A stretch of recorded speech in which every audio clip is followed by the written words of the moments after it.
چور اور طوطا۔ بغداد کے ایک پرانے بازار میں رشید نام کا ایک چور رہتا تھا۔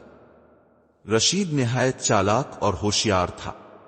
وہ دن کے وقت بازار میں لوگوں کو دیکھتا اور رات کو چوری کی منصوبہ بندی کرتا۔ رشید کو اپنی چالاکی پر بہت غرور تھا۔ وہ سمجھتا تھا کہ اسے پکڑنا کسی کے بس کی بات نہیں۔ ایک دن رشید نے سنا کہ شہر کے مشہور تاجر کمال الدین کے گھر میں سونے اور جواہرات کا خزانہ موجود ہے۔ کمال الدین اپنی ایمانداری اور دولت کے لیے مشہور تھا، لیکن اس کا ایک عجیب شوق تھا۔ وہ پالتو جانوروں کو بے حد پسند کرتا تھا، خاص طور پر طوطے کو۔ کمال الدین کا خاص طوطا۔ کمال الدین کے گھر میں ایک طوطا تھا جو نہ صرف بول سکتا تھا بلکہ سننے اور نقل اتارنے میں ماہر تھا۔ وہ اکثر مہمانوں کی باتیں دہرا کر سب کو حیران کر دیتا تھا۔ لوگ اسے باتونی طوطا کہتے تھے۔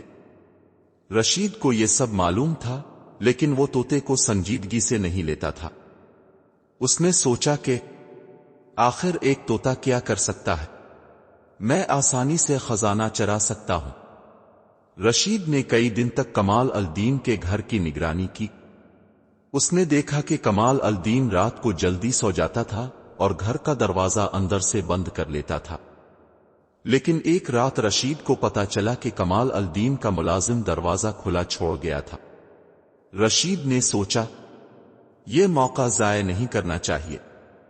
اس نے ایک تھیلا، رسو اور تالا توڑنے کے اوزار اکٹھے کیے اور آدھی رات کے وقت کمال الدین کے گھر کی طرف روانہ ہو گیا۔ رات کے وقت بغداد کی گلیاں سنسان تھیں۔ صرف آوارہ بلیوں کی آوازیں اور دور کسی مسجد سے اذان کی صدائیں سنائی دے رہی تھیں۔ رشید نے کمال الدین کے گھر کے قریب پہنچ کر دروازے کو آہستہ سے کھولا۔ جیسے ہی رشید اندر داخل ہوا، اس نے طوطے کو دیکھا جو پنجرے میں بیٹھا تھا اور اپنی چونچ صاف کر رہا تھا۔ رشید مسکرایا اور بولا، یہ پرندہ مجھے نہیں روک سکتا۔ رشید آہستہ آہستہ کمرے میں داخل ہوا جہاں خزانہ رکھا تھا۔ وہ تھیلے کو کھول کر سامان جمع کرنے لگا، لیکن جیسے ہی اس نے صندوق کا ڈھکن اٹھایا، طوطے نے زور سے آواز لگائی، چور چور چور آیا۔ رشید ایک دم گھبرا گیا اور پیچھے ہٹ گیا، لیکن پھر خود کو تسلی دی، یہ تو بس ایک پرندہ ہے، میں اسے چپ کروا سکتا ہوں۔ طوطا پنجرے میں بیٹھا سب دیکھ رہا تھا۔ اس نے فوراً کمال الدین کی آواز میں کہنا شروع کر دیا، جاگو، چور آیا ہے، چور آیا ہے۔ رشید کو لگا کہ کمال الدین جاگ گیا ہے۔ اس نے جلدی سے صندوق بند کر دیا اور باہر بھاگنے کی کوشش کرنے لگا، لیکن طوطا مسلسل آوازیں نکالتا رہا جس سے پورا ماحول ہلچل مچانے لگا۔ رشید نے پنجرے میں بیٹھے طوطے کو گھورا۔ طوطا رنگین پروں میں مزے سے جھول رہا تھا اور ایسے خاموش تھا جیسے کچھ دیکھا ہی نہ ہو۔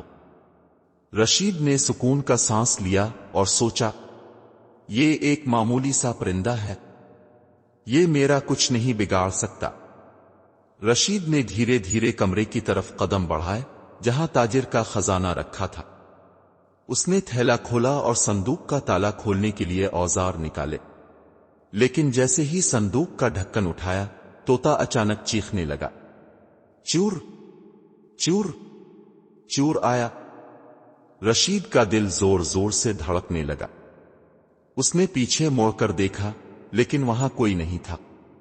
پھر وہ مسکرایا، یہ تو بس ایک پرندہ ہے، مجھے اس سے ڈرنے کی ضرورت نہیں۔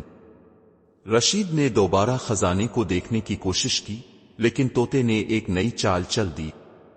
اس نے کمال الدین کی آواز میں کہنا شروع کر دیا، جاگو، چور آیا ہے، چور آیا ہے۔ رشید گھبرا گیا اور سوچا کہ شاید تاجر جاگ چکا ہے۔ اس نے فوراً خزانے کو چھوڑا اور باہر بھاگنے کا منصوبہ بنایا، لیکن جیسے ہی وہ دروازے کی طرف بڑھا، طوطے نے چیخ چیخ کر کہا، پولیس کو بلا لو، چور پکڑا گیا۔ یہ سن کر رشید کا دل دہل گیا۔ اس نے طوطے کو پکڑنے کی کوشش کی، لیکن طوطا قفس سے باہر نکل کر کمرے میں اڑنے لگا۔ رشید نے طوطے کو خاموش کرنے کے لیے اسے پکڑنے کی کوشش کی، لیکن طوطا میزوں اور کرسیوں کے درمیان چھپتا رہا۔ طوطے نے مسلسل شور مچانا جاری رکھا، چور آیا، چور آیا۔ اس شور سے کمال الدین جاگ گیا اور فوراً پولیس کو بلایا۔ رشید نے جلدی سے گھر سے نکلنے کی کوشش کی، لیکن طوطے نے اس کا راستہ روک دیا اور اس کے چہرے پر چونچ مارنے کی کوشش کی۔ رشید نے چوری کا سامان چھوڑ دیا اور پیچھے ہٹنے لگا۔ پولیس کے قدموں کی آواز دروازے پر سنائی دی۔ رشید نے بھاگنے کی کوشش کی، لیکن کمال الدین اور پولیس نے اسے گھیر لیا۔ طوطا مسلسل اپنی آواز میں بولتا رہا، چور پکڑا گیا، چور پکڑا گیا۔ پولیس افسر نے رشید کو پکڑ لیا اور کہا، لگتا ہے کہ یہ طوطا تم سے زیادہ چالاک نکلا۔ رشید نے غصے سے طوطے کو دیکھا، لیکن وہ مزے سے جھولے میں بیٹھا ہوا تھا۔ رشید نے آہ بھری اور کہا، میں نے کبھی نہیں سوچا تھا کہ ایک پرندہ مجھے پکڑوا دے گا۔